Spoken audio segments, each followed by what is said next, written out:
페니키아인은 가장 영향력 있으면서도 가장 잘 알려지지 않은 고대 민족 중 하나입니다. 기원전 1550년에서 300년 사이에 지중해 무역을 장악하고 미지의 지역을 탐험했습니다. 오늘날 우리가 여전히 사용하는 알파벳을 발명하고 서유럽의 초기 도시를 건설했습니다. 그들은 하나의 정치 단위를 형성하지 않았으며 문화로 연결된 독립적인 도시국가로만 존재했습니다. 현대의 레바논과 시리아 출신인 그들은 지중해 전역에 식민지를 건설하고 카르타고를 탄생시켜 신생 로마 제국의 아성에 도전했습니다. 이 수수께끼 같은 고대 민족의 영향은 오늘날까지 큰 파급력을 미치고 있습니다. 페니키아 문명은 시간이 흘러 사라졌지만 고대 선원들의 유전적 유산은 오늘날까지 이어지고 있습니다.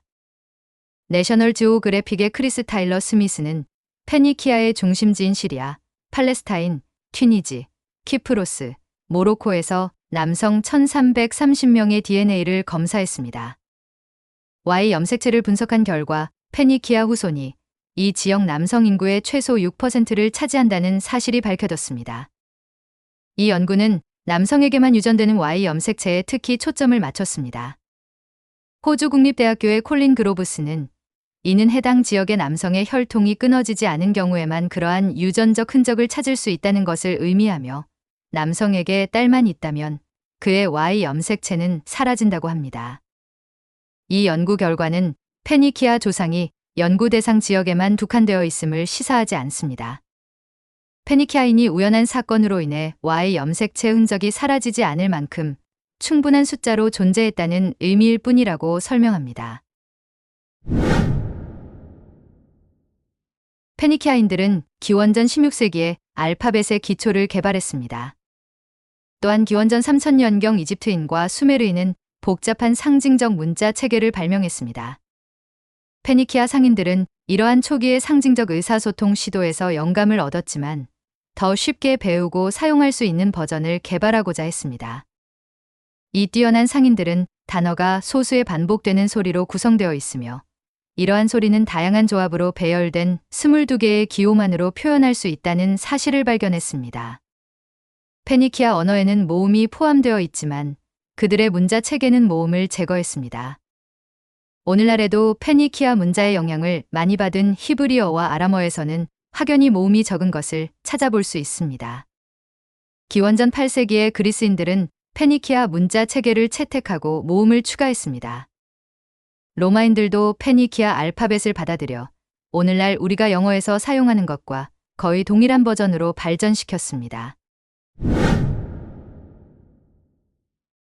페니키아에 대해 우리가 알고 있는 대부분의 정보는 페니키아의 적대국들에게서 나온 것입니다. 페니키아에 대한 가장 오래 지속된 오해 중 하나는 그들이 어린이를 희생양으로 삼았다는 것입니다. 옥스퍼드 대학의 조세핀 퀸은 이 끔찍한 이야기 뒤에 진실이 있음을 밝혀냈습니다. 페니키아인들은 신의 은총을 구하기 위해 유아를 희생하고 제물과 의식 비문과 함께 특별한 무덤에 묻었습니다. 유아 희생은 그 시대에 흔치 않았고 화장 비용이 많이 들었기 때문에 당시 사회적 엘리트들만 할 수 있었습니다. 고고학자들은 현대 튀니지의 카르타고와 사르데냐 및 시칠리아 등 여러 페니키아 식민지 주변에서 유아 희생 무덤을 발견했습니다. 성경에 나오는 희생제물 장소의 이름을 딴 이 토페트에는 정성스럽게 화장한 작은 시신이 담긴 항아리가 들어 있습니다. 어떤 사람들은 이것을 아동 희생의 결정적인 증거로 보는 반면 다른 사람들은 이것이 출생 직후 사망한 유아에 대한 경건한 의식이었다고 주장합니다. 하지만 퀸은 고고학적, 서사적, 문학적 증거가 아동희생을 뒷받침하는 압도적인 증거라고 주장하며 이에 동의하지 않습니다. 티리안 퍼플은 조개류인 뮤렉스에서 생산되는 염료입니다. 페니키아의 도시 티레에서 처음 등장했습니다. 이 염료는 제조가 어렵고 색상이 선명하며 변색에 강하기 때문에 선호도가 높고 가격이 비쌌습니다. 또한 당시에 금보다 더 가치가 있었기 때문에 페니키아 사람들은 국제적인 명성과 막대한 부를 얻을 수 있었습니다. 페니키아인들은 카르타고에 이 염료를 소개한 것으로 알려져 있으며 이후 로마로 전파되어 로마의 신분을 나타내는 상징이 되었습니다. 로마는 제국의 엘리트 외에는 누구도 티리안 퍼플을 입지 못하도록 금지하는 법을 통과시켰습니다. 이 색의 의복은 권력을 상징하는 결정적인 상징이 되었습니다. 명망이 높은 원로원 의원들은 토가에 보라색 줄무늬를 입는 것이 허용되었습니다. 하지만 1204년 콘스탄티노플이 약탈당하면서 티리안 퍼플 무역은 막을 내렸습니다. 이후 비잔틴이 지배하던 지역의 지도자들은 1g의 염료를 생산하기 위해 1만 개의 뮤렉스가 필요했던 산업에 충분한 자금을 조달할 수 없었습니다. 전설에 따르면 페니키아인들은 콜럼버스보다 수천 년 전에 영국에 도착하여 아프리카 남쪽 가장자리를 항해하고 신대륙에 도착했다고 합니다. 영국의 모험가 필립 빌은 고대 페니키아 선박으로 이러한 고대의 여정이 가능했는지 알아보기 위해 탐험을 시작했습니다. 빌은 고고학자와 조선업자를 고용하여 지중해 서부의 갤리선 난파선을 기반으로 65피트, 50톤 규모의 선박인 페니키아호를 설계하고 건조했습니다. 빌과 선원들은 시리아 연안의 아르와드 섬에서 출발했습니다. 그들은 수에즈 운하를 통과해 홍해로 들어갔고 아프리카 동부 해안을 따라 항해하여 결국 희망봉에 도착했습니다. 이후 그들은 아프리카 서해안을 항해한 후 지브롤터 해협에 진입하여 시리아로 돌아왔습니다. 6개월에 걸친 이 탐험에는 25만 파운드가 넘는 비용이 들었고 약 2만 마일을 항해했으며 페니키아인들이 1488년 바르톨로메우 디아스보다 2000년 전에 아프리카를 일주할 수 있었다는 사실을 증명했습니다. 2016년 카르타고에서 발견된 2500년 된 페니키아인을 분석한 결과 유럽에서 보기 드문 유전자가 발견되었습니다. 부르사의 청년으로 불리는 이 남성은 하플로그룹 UOBC1에 속해 있었습니다. 이 목의 유전자 마커는 이 남자의 조상이 이베리아 반도와 같은 북지중해 연안으로 거슬러 올라가는 것을 추적합니다. 수렵 채집 인구와 관련된 UOBC1은 알려진 가장 오래된 유럽 하플로그룹 중 하나입니다. 오늘날 이 희귀한 유전자 마커는 유럽인의 1%에서만 발견됩니다. 뉴질랜드 오타고 대학의 유전학자들은 그의 목의 유전자가 현대 포르투갈인과 가장 유사하다는 사실을 발견하고 충격을 받았습니다. 페니키아 문화는 현재의 레바논에서 출현했습니다. 그러나 연구팀은 샘플을 채취한 50개 이상의 현대 레바논인에서 UOBC1의 흔적을 발견하지 못했습니다. 연구원들은 근동 지역의 농부들이 이 고대 수렵 채집 혈통을 대체한 것으로 추정하고 있습니다. 스페인 북서부에서 UOBC1을 발견한 것은 이 혈통이 페니키아 무역로에 편입되기 전에 이베리아 반도의 내륙과 연안 섬에 머물렀음을 시사합니다. 2014년 레바논 남부 도시 시돈을 발굴하던 고고학자들은 지금까지 발굴한 페니키아 유물 중 가장 중요한 유물을 발견했습니다. 기원전 6세기에 제작된 4피트 높이의 사제 조각상을 발굴한 것입니다. 이 조각상은 챈티라고 불리는 주름치마 킬트를 입고 두루마리를 들고 있었습니다. 연구원들은 또한 페니키아 여신 타닛을 상징하는 청동 상징물도 발견했습니다.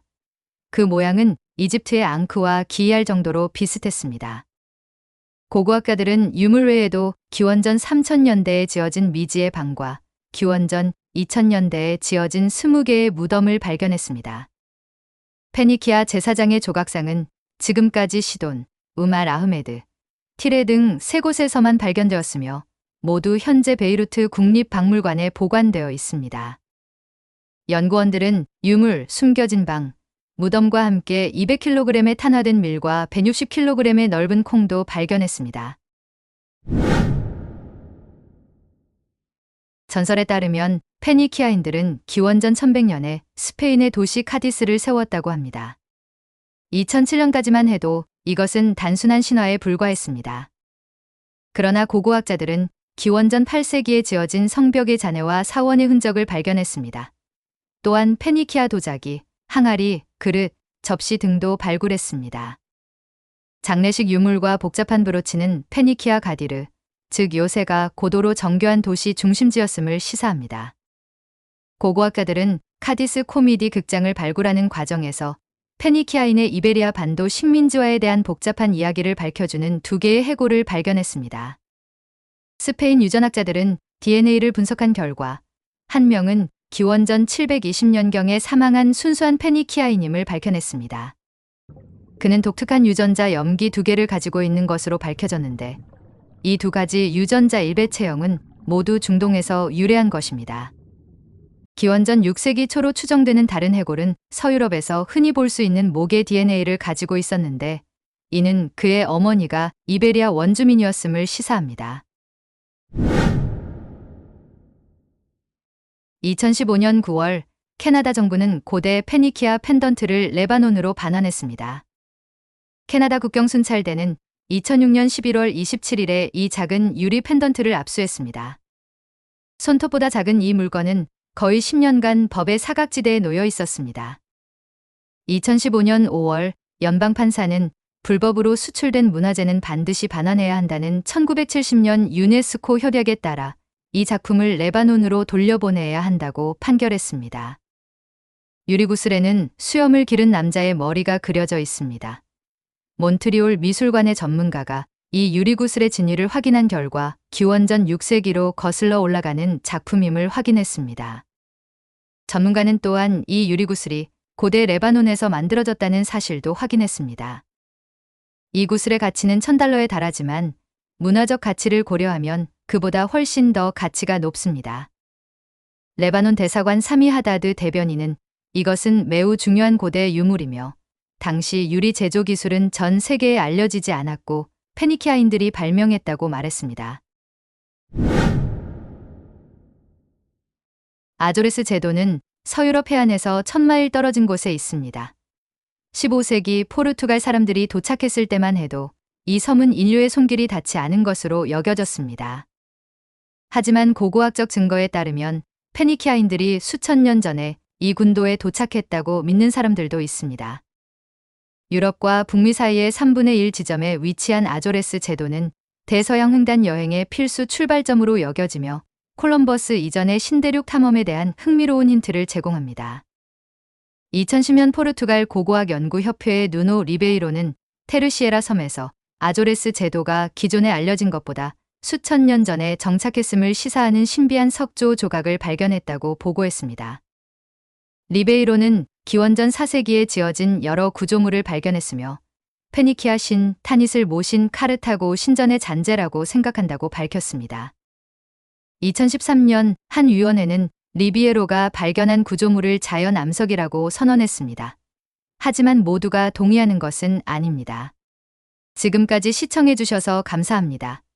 구독과 좋아요, 알람 설정은 영상을 제작하는 데 큰 힘이 됩니다.